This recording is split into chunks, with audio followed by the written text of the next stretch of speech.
Tensions are rising between the UK and the European Union as Brussels tells the UK you can walk away without a deal. And we analyse the whole situation with the former Brexit MEP Alex Phillips.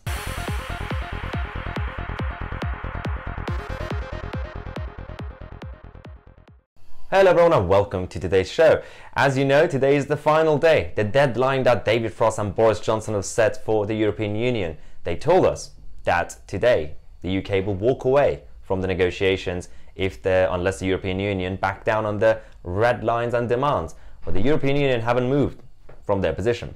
And so far we haven't heard anything, but obviously as we know, today is the final day of the EU summit where the EU 27 are getting together, panicking about the whole situation. At the same time, Boris Johnson has already showed his card.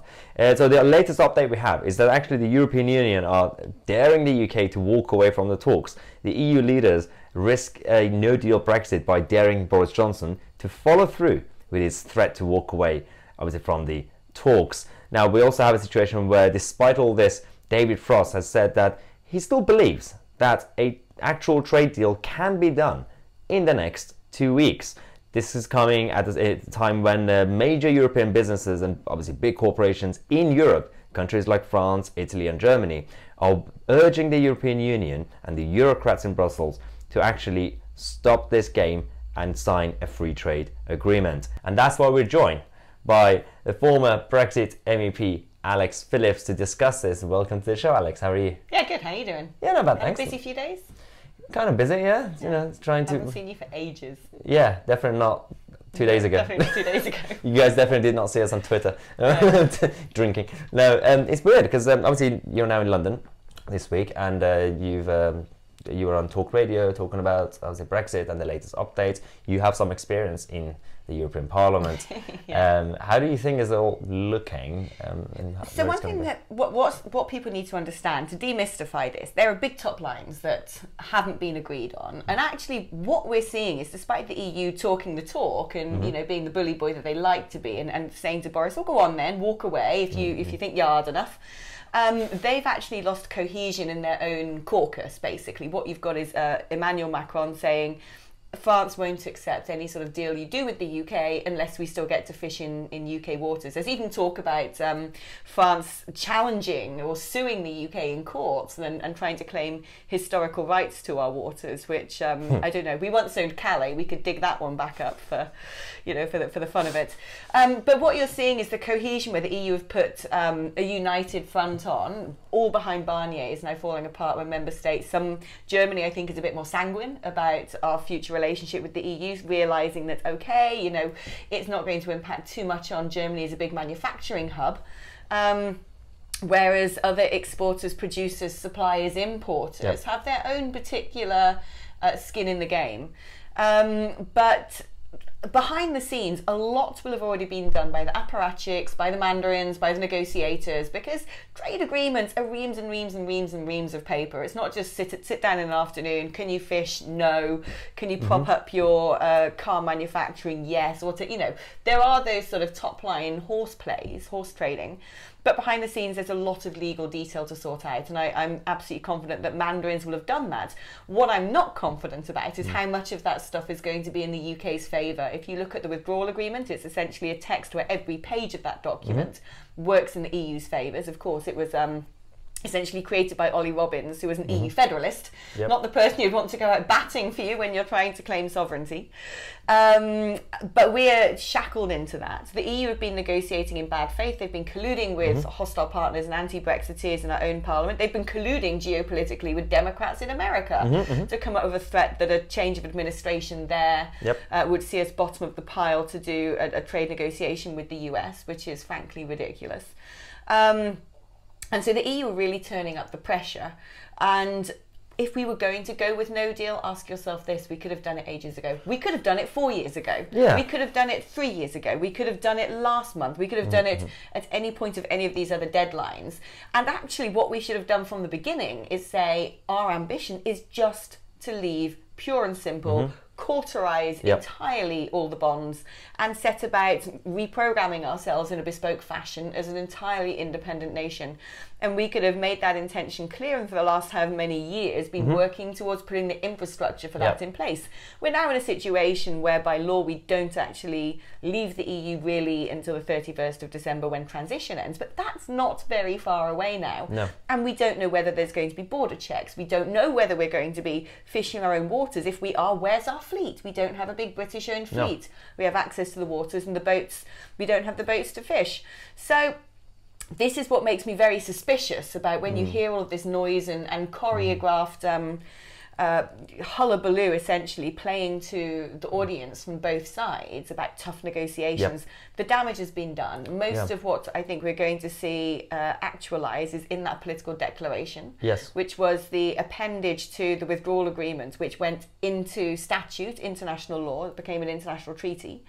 The political declaration outlined the framework of what our future relationship would be, and as Boris kept saying, it's not legally binding, it's not legally binding, it's not legally binding. The problem is, of course, is when you've created a pre-document with your future trading partner saying this is how we're going to trade, then you want to rip it up. It becomes complicated. It does look like you're not negotiating in good faith. Both sides are not particularly playing fair. Well, I want to go back to the situation with the US Democrats and the election in a minute, but in terms of especially fisheries, you do have the whole point of that's why we're always against this European club, because every country has different requirements, different cultures.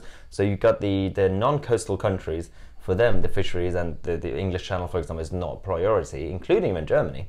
Whereas when you have obviously Denmark and the Netherlands and France, so who's in charge? Which priorities are the biggest priorities for them? Is it the coastal stuff, or is it the like Germany with level playing field stuff for them because of the industry? Because of the manufacturing. So how do they actually manage to get together? This is what I've been saying. We've had a cohesive face put on. We've just had the EU symbolised by Barnier and nobody kicking up a fuss. And what we're now seeing in the 11th hour is individual member states saying, well, look, actually, we've got this particular relationship or contingency on what's decided, and we want that to be thought about and addressed.